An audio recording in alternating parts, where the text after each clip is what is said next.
Assalamualaikum guys, welcome back to my YouTube channel Quick Learning with Noor. Today our topic under discussion is literature and its genres. आज का ये lecture literature के हर एक student के लिए बहुत ज़्यादा इन्फॉर्मेटिव होने वाला है। लिटरेचर के बारे में इस बेसिक इन्फॉर्मेशन को मिस करने की गलती बिल्कुल ना करना। फर्स्ट ऑफ ऑल हम लिटरेचर की डेफिनेशन और ओरिजिन को डिस्कस करेंगे। उसके बाद हम लिटरेचर के मेजर जॉनर्स को भी डिस्कस करेंगे। So without wasting any single minute, let's start it. Literature can be defined as a written or spoken expression that presents ideas, emotions, feelings and experiences of a person through the use of language. Literature एक ऐसा expression है जिसे written और spoken दोनों forms में use किया जा सकता है और लिटरेचर में लैंग्वेज को एज अ मीडियम यूज़ करके किसी भी पर्सन के आइडियाज़, इमोशंस, फीलिंग्स और एक्सपीरियंसेस को प्रेजेंट किया जाता है। लिटरेचर को सोसाइटी का मिरर कंसीडर किया जाता है क्योंकि लिटरेचर ही सोसाइटी के प्रॉब्लम्स और इश्यूज को हाईलाइट करता है। किसी भी लैंग्वेज, पीरियड या कल्चर के रिटन वर्क्स की बॉडी को ही लिटरेचर कहते हैं। जैसे हमारी ह्यूमन बॉडी डिफरेंट ऑर्गन्स और ऑर्गन सिस्टम्स का कॉम्बिनेशन है और बॉडी ही इन सारे ऑर्गन्स और इनके सिस्टम्स को मैनेज करती है। सिमिलरली लिटरेचर में लैंग्वेज, पीरियड और कल्चर से रिलेटेड वर्क्स को कवर किया जाता है। लिटरेचर को इमेजिनेटिव या क्रिएटिव राइटिंग की फॉर्म में लिखा जा सकता है। लिटरेचर में सबसे ज़्यादा उस फॉर्म को यूज़ किया जाता है जिसकी एक स्पेसिफिक आर्टिस्टिक वैल्यू होती है। अगर हम लिटरेचर के डेरिवेशन या ओरिजिन की बात करें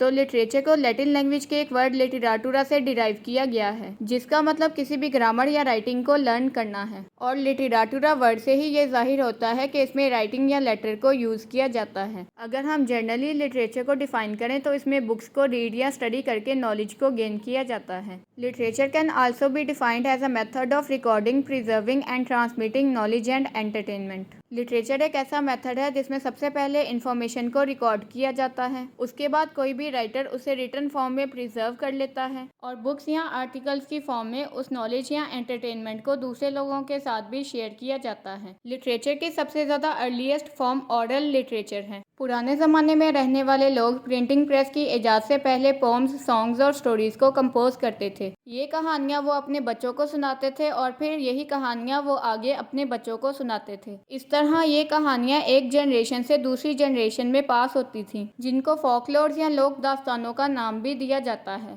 सो आई होप आपको लिटरेचर, इसके ओरिजिन, डेफिनेशन और अर्लीस्ट फॉर्म की अच्छे से समझ आ गई होगी। लिटरेचर की ऑलमोस्ट 4 to 5 डेफिनेशंस हमने डिस्कस की हैं, जिनमें से आप कोई भी 2 या 3 याद कर सकते हैं। अगर वीडियो आपके लिए हेल्पफुल है तो वीडियो को लाइक, शेयर करके अच्छा सा कमेंट भी कर दें। अब हम लिटरेचर के जॉनर्स को डिटेल से डिस्कस करेंगे। लिटरेचर की रिटन फॉर्म के स्टाइल के अकॉर्डिंग लिटरेचर को 3 मेजर जॉनर्स में डिवाइड किया जाता है। These 3 major genres of literature are drama, novel and poetry. First of all हम ड्रामा के बारे में डिस्कशन करेंगे, जिसमें हम ड्रामा की डेरिवेशन, डेफिनेशन, फॉर्म्स, टाइप्स और एलिमेंट्स के बारे में डिस्कस करेंगे। Drama comes from a Greek word which means deed और एक्शन। ड्रामा को एक ग्रीक वर्ड से ओरिजिनेट किया गया है जिसका मतलब डीड या एक्शन है। Now we are going to define drama. Drama is a written work that tells a story through action and speech and it is meant to be acted on a stage by using dialogues delivered by actors and they play the role of characters in the story. Drama एक ऐसा written work है जिसमें action और speech के through कोई story बताई जाती है और ड्रामे को स्टेज पर एक्ट या परफॉर्म करवाया जाता है, जिसमें एक्टर्स कैरेक्टर्स की फॉर्म में डायलॉग्स को डिलीवर करते हैं। The most simplest definition of the term drama is words in action, यानी कि ऐसे वर्ड जो कलेक्टिवली किसी भी एक्शन को रिप्रेजेंट करें उसे ड्रामा कहा जाता है।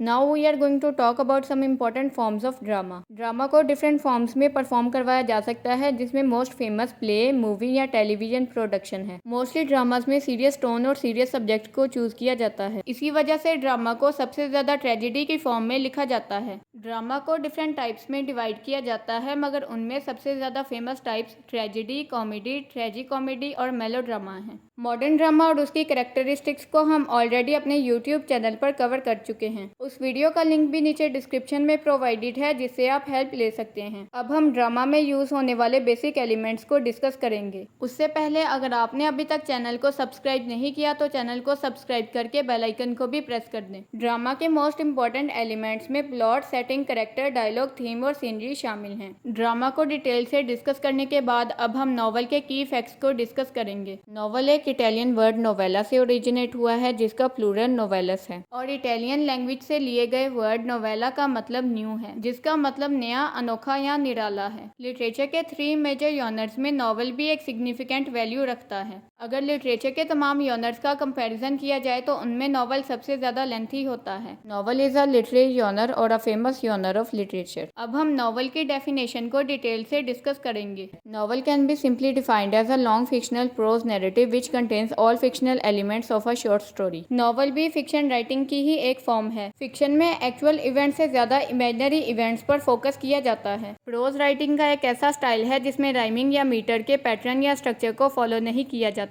और नॉवल की सबसे बड़ी क्वालिटी ये है कि इसमें स्टोरी को नरेट किया जाता है। नरेशन का मतलब कहानी को बयान करना है। लास्टली नॉवल में शॉर्ट स्टोरी के तमाम फिक्शनल एलिमेंट्स प्रेजेंट होते हैं। सो आई होप आपको नॉवल के ओरिजिन और डेफिनेशन की अच्छे से समझ आ गई होगी। नॉवल के 5 बेसिक एलिमेंट्स में plot, setting, character, point of view और कॉन्फ्लिक्ट शामिल हैं। हर नॉवल में ये 5 बेसिक एलिमेंट्स हमेशा प्रेजेंट होते हैं। मॉडर्न नॉवल और उसकी कैरेक्टरिस्टिक्स को भी हम सेपरेट वीडियो लेक्चर की फॉर्म में डिस्कस कर चुके हैं। उस वीडियो का लिंक भी मैं नीचे डिस्क्रिप्शन बॉक्स में दे दूंगी ताकि आप उससे भी हेल्प ले सकें। नॉवल को काफ़ी सारी कैटेगरीज में डिवाइड किया जाता है, मगर उनमें सबसे ज़्यादा important historical, realistic, romantic, Gothic और ऑटोबायोग्राफिकल नॉवल हैं। अब हम लिटरेचर के लास्ट मेजर जॉनर यानी कि पोइट्री को डिस्कस करेंगे। पोइट्री को एक ग्रीक वर्ड पायसिस से डिराइव किया गया है जिसका मीनिंग है मेकिंग। पोइट्री को वर्ड्स का नाम भी दिया जाता है क्योंकि पोइट्री में वर्सेस को ही यूज किया जाता है। पोइट्री लिटरेचर की एक ऐसी फॉर्म है जिसमें लैंग्वेज की रिदमिक और एस्थेटिक क्वालिटीज को यूज किया जाता है। लैंग्वेज की एस्थेटिक और रिदमिक क्वालिटीज में फोन एस्थेटिक, साउंड सिंबलिज्म और मीटर शामिल हैं। अब हम पोइट्री को डिफाइन करेंगे जिसकी बेस्ट डेफिनेशन इंग्लिश लिटरेचर के एक रोमांटिक पोइट विलियम वर्ड्सवर्थ ने दी थी। According to William Wordsworth, poetry is a spontaneous overflow of powerful feelings and emotions recollected in tranquillity. William Wordsworth के मुताबिक पोइट्री पावरफुल फीलिंग्स और इमोशंस का एक मजमूआ है और पोइट्री में फीलिंग्स और इमोशंस पानी की तरह बहते हैं जिनको कोई भी पोइट तन्हाई में बैठकर इकट्ठा करके अपनी पोम के थ्रू प्रेजेंट करता है। पोइट्री एक ऐसा मीडियम है जिसमें फीलिंग्स और इमोशंस अचानक से उभर कर बाहर आते हैं और ऐसी फीलिंग्स और इमोशंस रीडर्स की अटेंशन को गेन करने में कामयाब हो जाते हैं। पोइट्री की अगर मोस्ट सिंपलेस्ट डेफिनेशन को डिस्कस किया जाए then poetry is defined as the best words in their best order, यानी कि कोई भी पोइट पहले बेस्ट वर्ड्स को सिलेक्ट करता है और फिर उन्हें बेस्ट ऑर्डर में अरेंज कर देता है। पोइट्री लिटरेचर के दूसरे जॉनर से इस वजह से डिफरेंट है क्योंकि इसमें एक स्पेसिफिक राइम पैटर्न या स्कीम और मीटर को फॉलो किया जाता है। वैसे तो पोइट्री की बहुत सारी फॉर्म्स हैं, मगर पोइट्री की मोस्ट फेमस फॉर्म्स में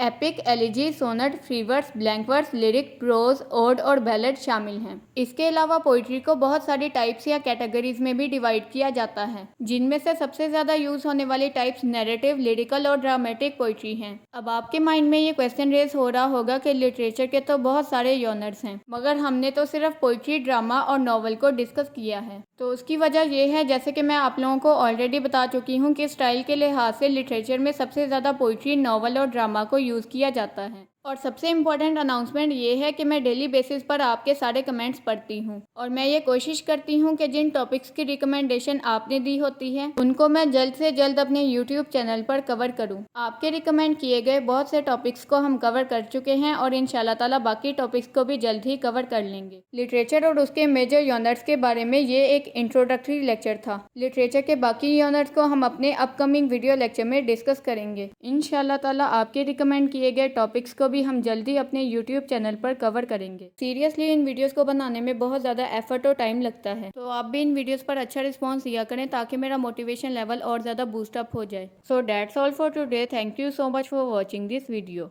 सो आई होप आज के लेक्चर की आपको अच्छे से समझ आ गई होगी। If you have any query और क्वेश्चन अबाउट दिस और any other topic then you can ask in the comment section. इसी नोट पर अगर आपने अभी तक मेरे यूट्यूब चैनल को सब्सक्राइब नहीं किया तो नीचे रेड कलर के सब्सक्राइब बटन को जल्दी से क्लिक कर दें और साथ बेल आइकन को भी प्रेस कर दें ताकि आपको मेरी हर नई वीडियो का नोटिफिकेशन सबसे पहले मिल सके। जो नोट्स आपको इन वीडियोस में प्रोवाइड किए जाते हैं वो आप अपने एग्जाम्स में भी यूज़ कर सकते हैं। कम्युनिटी टैब में न्यू टॉपिक्स की सजेशन देने के साथ साथ आप कुछ कंट्रीब्यूट भी कर सकते हैं। अगर आपने अभी तक मेरे फेसबुक पेज को फॉलो नहीं किया तो मेरे फेसबुक पेज का लिंक भी नीचे डिस्क्रिप्शन में प्रोवाइडेड है, जल्दी से जाकर उस पेज को भी फॉलो कर लें। अगर वीडियो आपके लिए हेल्पफुल और इन्फॉर्मेटिव थी तो वीडियो को लाइक शेयर करके कमेंट सेक्शन में अच्छा सा कमेंट भी कर दें। गर्मियों में अपना और अपने घर वालों का ख्याल रखिएगा, मुझे अपनी दुआओं में याद रखिएगा। इंशाल्लाह we will meet in the next lecture. अल्लाह ताला आप लोगों का हामी और नासिर हो। अल्लाह हाफिज़।